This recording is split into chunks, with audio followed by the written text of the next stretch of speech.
आज हमारे विधायक श्री सतीश वागना जी व नवनिर्वाचित हमारे पार्षद संगीता भाटिया जी, इनको हमने आज इनवाइट किया था क्योंकि बड़े संघर्ष के बाद हमारी बीजेपी सरकार के ही मंत्री, विधायक और पार्षद प्लस मेयर सब नियुक्त हुए हैं हमारे।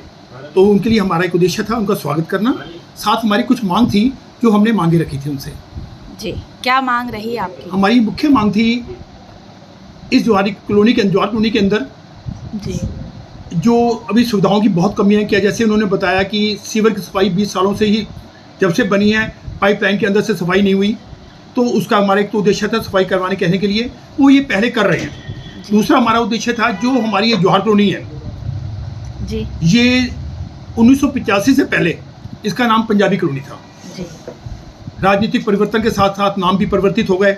जी, तो हमारी लोहड़ी में हम जनवरी का कार्यक्रम करते हैं पंजाबी विकास सभा की तरफ से। तब हमने विधायक जी से मांग रखी थी कि इस कॉलोनी का नाम दोबारा से इसको पुरानी पहचान पंजाबी कॉलोनी दिया जाए, जी, जिसके लिए इन्होंने समर्थन दिया। जी। और आज जैसा इन्होंने अनाउंस भी कर दिया कि इस कॉलोनी का नाम पंजाबी कॉलोनी ही रहेगा। जी। इसके लिए हमें सहज सिंह आभारी थे और हमने आभार प्रकट किया। अपने बड़े भाई राजीव बत्रा जी का बहुत बहुत धन्यवाद करूँगा। इन्होंने आज अपने स्कूल में बुलाकर हमारा जो स्वागत किया है। मैं तो सबसे पहले अपनी सारी जनता का, देवप्रिय जनता का धन्यवाद करूँगा कि उन्होंने जिस तरीक़ा से लोकसभा और विधानसभा में जो इतनी भारी मुँह से जिताकर जो वहाँ स्टेप भेजा था, उसी तरह से अब पार्षद भी हमारे भारी बहुमत से जिताकर भेजे हैं। और हमारी विधानसभा जो में 9 पार्षद हैं, 9 के 9 हम जिताकर लेकर गए हैं। तो इसमें जनता का ही सहयोग है। हमारी जनता की वजह से ही जो ना हमारे सभी पार्षद जीते हैं। और मैं जनता को विश्वास दिलाता हूँ, जिस विश्वास से उन लोगों ने हमें जिताया है, हमारे ट्रिपल इंजन को जिताया है। आज हमारी गाड़ी में जो ना 3 इंजन लग चुके हैं और हमारी जो गाड़ी है उस गाड़ी के अंदर चारों टायर बढ़िया, बहुत बढ़िया तरीके से जो ना लोगों ने पूरी हवा भर के लगाए हैं। और मैं वादा करता हूँ हमारी गाड़ी 150 की स्पीड में दौड़ेगी। और विकास की वजह, जिस वजह से लोगों ने हमें बनाया, उनके हम जो विश्वास को कभी भी हारने नहीं देंगे और उनके विश्वास पे कायम रहेंगे। और कई हम लोगों ने जो इन लोगों की डिमांड थी, हमारे क्षेत्र के अंदर जो कच्ची कॉलोनियाँ जहाँ पर छोटे छोटे उद्योग हैं, क्योंकि इतने बड़े लोग बाग काम भी करना चाहते हैं, पढ़ लिख कर बच्चे क्या करें, इसलिए मजबूरी में जो ना कच्ची कॉलोनियों में लेने पे मजबूर हो जाते हैं। और वहाँ पर छोटे छोटे उद्योग लगाकर जो अपना रोजी रोटी कमा रहे हैं। अब बड़े सेक्टरों में वो उनकी जो ना हैसियत भी नहीं है कि वो वहाँ पर प्लॉट ले सकें और अपना काम कर सकें। तो उनके जो मुद्दा था वो मैंने विधानसभा में उठाया और सरकार ने उस मुद्दे को मान लिया है। अब हमारे जितने भी उद्योग हैं, हमारे जो 40-50 एकड़ में या 100 एकड़ में कितने में भी बसे हुए हैं, उन सभी को एक साथ सारे मिलके एक साथ पोर्टल पर जाके अप्लाई करेंगे कि हमारी कच्ची कॉलोनी को जो है ना पक्का किया जाए। तो उस चीज़ को हमने मान लिया है हमारी सरकार ने, और वो जल्द ही इन कॉलोनियों को पक्का करने का भी काम करेंगे। और मजदूरों का भी हमने ध्यान में रखते हुए पहले 7500 रुपये उन्होंने कभी सन 2014-15 में रखी थी। उसके बाद आज हमारी जो सरकार ने 11,000 से भी ज़्यादा जो है ना उनके एक सैलरी जो एक सेट करी है, भाई इससे कम कोई सैलरी नहीं होगी गरीबों के लिए, हमारे कर्मचारियों के लिए, हमारे श्रमिकों के लिए।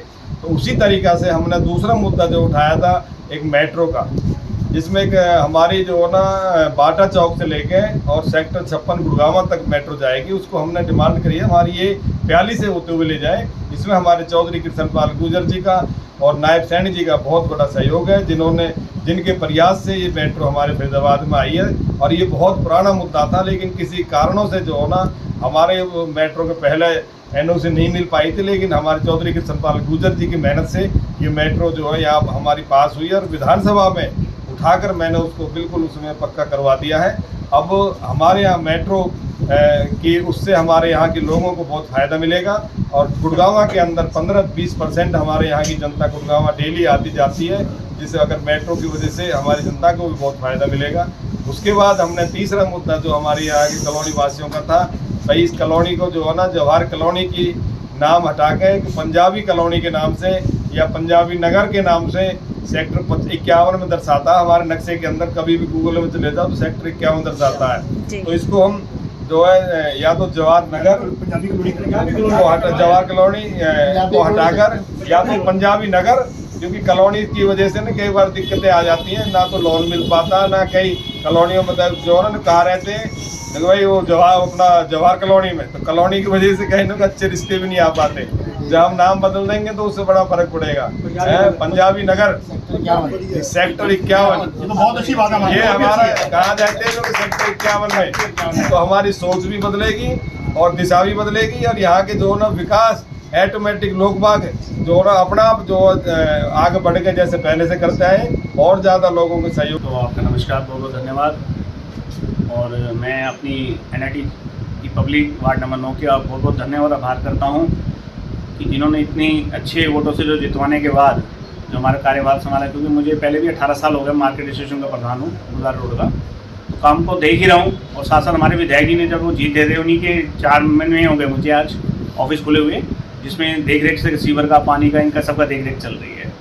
और मैं अपने न्यू लाइट स्कूल के चेयरमैन राजीव बत्रा जी और उनकी पूरी टीम का भी धन्यवाद करता हूँ जिन्होंने आज बुलाया और मान सम्मान दिया। जी क्या समस्याएं आप इस समय जवाहर कॉलोनी में सबसे ज़्यादा देखिए, देख रहे सबसे हैं? पहले समस्या हमारे यहाँ पानी की और पानी की निकासी, मतलब पानी पीने की और पानी की निकासी, सीवर की समस्या ज़्यादा है, जिसमें सबसे ज़्यादा ही हमारा उन्हीं की तरफ ध्यान है, हमारे विधायक जी का भी और हमारी पूरी टीम का भी और हमारे पार्षद जी का भी। अपने वार्ड वासियों से कुछ खास अपील करना हाँ, चाहेंगे? मैं वार्ड वासियों से ये अपील करता हूँ कि जो इतने समस्या, इतने टेंशन अगर वो झेल रहे हैं तो थोड़ा समय और लगेगा, क्योंकि हमारा बकेट मशीन का काम चल रहा है। जो रोड टू रोड, मतलब जो मेन रोड है, सालसपुर रोड है, गुरुद्वारा रोड है, शाहपुर रोड है, इन पे बकेट मशीन का काम फाइनल हो चुका है, मतलब काम चल रहा है। और हमारा सालसपुर रोड पर भी काम चल रहा है। ये काम होने के बाद फिर गलियों में बकेट मशीन लगेंगी। उसके बाद जो सीवर की समस्या आपको दिखाई दे रही है, जो पानी रोड पे दिखाई दे रहा है, वो बिल्कुल खत्म हो जाएगा। ऐसा देखा जाता है जो पार्षद हैं वो समस्याओं से भगते हैं अगर जनता उनके पास आती है। जी। तो जनता अगर आपसे अपनी कोई बात रखना चाहती है तो किस तरीके से आपसे मिल सकती है? देखिए, ऐसा पहली बात तो मेरा खुद का ऑफिस अपना जो आपको 30 रोड पर है, अशोक ढाबे के पास, जो और मेरी दुकान भी यही है गुरुद्वारा रोड पे साईं गारमेंट्स के नाम से। जी। और मेरा कॉन्टैक्ट हमेशा 24 घंटे फ़ोन ऑन रहता है। कोई भी मेरे फ़ोन भी बात कर सकता है, मेरे वहाँ कंप्लेंट लिखवा सकते हैं। मैं आदमी बैठे हुए हैं और मैं खुद भी वहाँ ऑफिस में बैठा होता हूँ। और सवेरे 9 से लेकर 10 बजे तक हम नगर निगम जो आइचर के सामने ऑफिस बना हुआ कंप्लेंट ऑफिस, उसमें भी मैं वहीं रहता हूँ।